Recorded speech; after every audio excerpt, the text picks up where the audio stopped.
तो किसानों के साथ सरकार की 9 दौर की बातचीत हो गई, लेकिन अभी तक गतिरोध टूटा नहीं है और इस बीच 47 दिन हो गए हैं किसानों को सिंघू बॉर्डर पर बैठे हुए। लेकिन आज क्या सुप्रीम कोर्ट से कोई राह निकलती है, सवाल ये उठ रहा है, क्योंकि सुप्रीम कोर्ट में 11:30 बजे 3 याचिकाओं पर सुनवाई है। अब ऐसे में देखना यह होगा कि कोर्ट का इस पर क्या रुख रहने वाला है। और कल की तस्वीर भी आपको हम दिखा रहे हैं, जब करनाल में मुख्यमंत्री मनोहर लाल खट्टर की सभा से पहले जो जबरदस्त वहां पर हंगामे और हिंसा की स्थिति बनी, वो आपने देखी। संजय शर्मा सुप्रीम कोर्ट से हमारे साथ मौजूद हैं। संजय, क्या उम्मीद करें, कोर्ट से क्या कोई रास्ता आज निकल सकता है? 47 दिन हो गए हैं आंदोलन को। जो मुझे लगता है, हालांकि ये तो कोर्ट का विशेषाधिकार और न्यायाधिकार होता है, लेकिन मुझे ये लग रहा है कि बहस तो होगी और देर तक भी हो सकती है, लेकिन कोई खास ठोस नतीजा निकलने के आसार लग नहीं रहे हैं, क्योंकि किसान नेताओं ने जिन लोगों को पिछले बार नोटिस जारी किए थे उनके जवाब अभी तक तो नहीं आ पाए हैं। हालांकि प्रशांत भूषण किसानों की पैरवी करेंगे, किसान संगठनों की यहां पर, और मुझे लग रहा है कि जिस तरह से अभी तक जवाब नहीं आया है, एकदम अचानक ही जवाब आ जाए तो कुछ कहा नहीं जा सकता, लेकिन अभी तक सॉलिसिटर जनरल के ऑफिस से हमने पता किया था, वहां अभी तक कोई भी जवाब नहीं आया। जवाब नहीं आया तो ऐसे में क्या कोर्ट एक तरफा सुनेगा, कैसे करेगा? प्रशांत भूषण अपनी दलीलें क्या देते हैं? यानी बातें तो लंबी चौड़ी होंगी और पिछले कुछ दिनों में जो घटनाएं घटी हैं उस पर भी बातें होंगी। बर्ड फ्लू को लेकर भी सवाल उठाए जा सकते हैं, लेकिन जिस कमेटी की बात थी उसे देखते मुझे लग रहा है कि कमेटी शायद आज की सुनवाई में कमेटी पर कोई फैसला ना हो। बाकी संजय, एक बात और क्लियर करिएगा चीफ जस्टिस जी। संजय, एक बात और क्लियर करिएगा, क्योंकि अभी तक किसानों की तरफ से वो ये कह रहे हैं कि हम तो कोर्ट में अभी तक पेश हुए ही नहीं, हम तो कोर्ट गए ही नहीं। और दूसरी बड़ी बात वो ये कह रहे हैं कि ये राजनीतिक मसला है, ये राजनीतिक तरीके से सुलझाया जाए। सुप्रीम कोर्ट को तो सरकार ढाल के तौर पर इस्तेमाल कर रही है। ये इस तरह की जो दलील है वो कानून की दहलीज पर किस हद तक टिकती है? लेकिन ना तो सरकार सुप्रीम कोर्ट आई है और ना ही ये पूरी तरह से राजनीतिक मसला है। जो लॉ एंड ऑर्डर की बात है उस पर लोग, आम जनता यहां सुप्रीम कोर्ट पहुंची है और उनका गुहार लगाई है कि त्राहिमाम हमें वहां पर जो जाम है उससे बचाइए। सुप्रीम कोर्ट ने साफ कर दिया है कि जो कानून पास किए हैं उनकी वैधता को चुनौती देने वाली याचिका पर फिलहाल वो सुनवाई नहीं करने जा रहा है। फिलहाल वो जनता को होने वाली परेशानी, किसानों के बुनियादी अधिकार और उस अधिकार के इस्तेमाल से किसी दूसरे के बुनियादी अधिकारों को फर्क ना पड़े, इस पर बात हो रही है। सुप्रीम कोर्ट ने एक सुझाव दिया था कि वो इस मामले में एक कमेटी बना सकती है और बनाना चाहता है सुप्रीम कोर्ट कि वो कमेटी किसान नेताओं से ही बात करे, क्योंकि किसान नेता अभी तक आए नहीं है। उनको पक्षकार बनाया गया, अभी तक उनका जवाब नहीं आया है।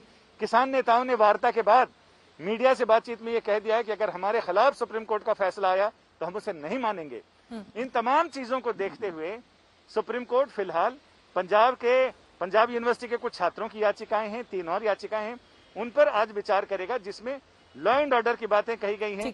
पहली याचिका ये कहती है कि किसान प्रदर्शनकारी किसानों को बॉर्डर से हटाया जाए। दूसरी याचिका ये कहती है कि उनको बेसिक इम्यूनिटी प्रोवाइड कराई जाए। बिल्कुल, ये तीनों याचिकाओं का जिक्र हम यहाँ पर ग्राफिक्स के जरिए कर भी रहे हैं। फिलहाल संजय, शुक्रिया आपका, चर्चा को हम आगे बढ़ाएंगे। चौधरी साहब, देखिए, जिस बात का जिक्र यहाँ पर संजय शर्मा कर रहे थे, कोर्ट की चिंता तो ये बात भी होगी ना कि किसानों का बुनियादी अधिकार जो है उसकी इज्जत और उसके लिए फैसले तो होने चाहिए, लेकिन आम लोगों के अधिकार कहाँ जाएंगे? 3,500 करोड़ का नुकसान हर दिन हो रहा है, हर दिन। और आप ये देखिए, कच्चे माल की कीमत 30% तक बढ़ गई है। इसके अलावा माल ढुलाई से लेकर बॉर्डर पर यातायात रुकने की वजह से जो नुकसान है मजदूरों के, वो अलग है। 1500 टावर्स को नुकसान पहुंचाया गया है। इन परिस्थितियों को तो कोर्ट नजरअंदाज नहीं कर सकता।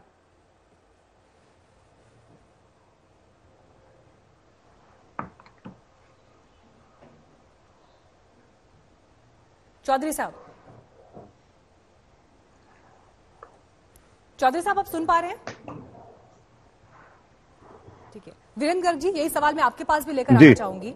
आम लोगों के जिन बुनियादी हक जो मारे जा रहे हैं, कोर्ट की चिंता तो इस बात को लेकर भी, और यही बात याचिका में आज कही भी गई है।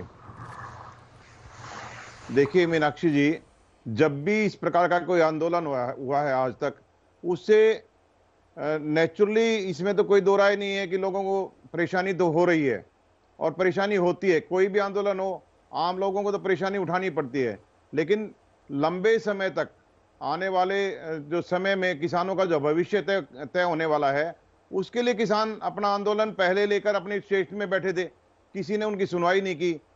लगभग 2 महीने तक किसान अपने शहरों में, अपने गांव में लेकिन सुनवाई कहाँ नहीं हो रही है? कहाँ नहीं हो रही है सुनवाई? बातचीत सरकार लगातार नहीं हो रही सुनेगी। है। जब सरकार ने ये कह दिया कि हम संशोधन के लिए तैयार हैं, लेकिन दूसरी तरफ से अगर यही अड़ियल रुख अपनाया जाएगा कि कानून वापसी से कम पर नहीं मानेंगे, तो बात कैसे बनेगी? देखिए, सरकार मालिक है, सरकार की ये जिम्मेदारी है कि जैसे करके किसानों को ये समझाया जाए कि आप जो हम संशोधन पेश करें उसके बाद आपके डर समाप्त हो जाएंगे। आपको कंपनियों से, उनके बड़ी कंपनियां हैं, उनके बड़े बड़े वकील होंगे, किसान उनके सामने नहीं टिक पाएगा। इस डर से उनको निजात दिलाना जरूरी है। किसान की आय, हमारे प्रधानमंत्री जी कहते हैं कि किसान की आय हम डबल करना चाहते हैं, तो किसान की आय डबल हो, किसान भी यही चाहते हैं। तो इसके लिए सरकार उनको समझाने में विफल रही है। सबसे बड़ी समस्या यही है कि सरकार उनको ये समझाने में विफल रही है कि ये कानून आपके फायदे में है। और सरकार अगर सरकार विफल रही तो क्या अब किसान कानून हाथ में लेंगे? करनाल की तस्वीरें दिखाइए जरा, करनाल की तस्वीरें दिखाइए। कल करनाल में क्या हुआ? मुख्यमंत्री की सभा से पहले 15 कंपनीज और 7 नाकों को तोड़कर किसान जिस तरह का हंगामा करते हैं वहां पर, और ये प्लान्ड स्ट्रैटेजी है, ये प्लान्ड तरीके से इस तरह से हमला किया गया, जहां पर पत्थर बरसाए गए, जहां पर कुर्सियां तोड़ दी गई, मंच तोड़ दिया गया। पुलिस वहां पर बेबस खड़ी रही क्योंकि बहुत ज्यादा ज्यादती नहीं कर सकती थी किसानों के साथ में। ये जो परिस्थिति है, क्या ये किसान का स्वभाव है? जी, ये किसान का स्वभाव नहीं है।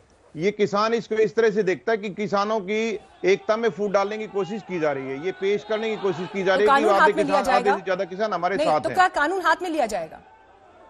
क्या किसान के पास ऐसा कोई मंच नहीं है। देखिए, किसान के पास तो यही है कि किसान अपनी बात को किसी ना किसी तरह मीडिया के जरिए या किसी तरह पहुंचाना चाहता है सरकार के पास अपनी बात को कि हम बहुत ज्यादा इस कानून के खिलाफ हैं।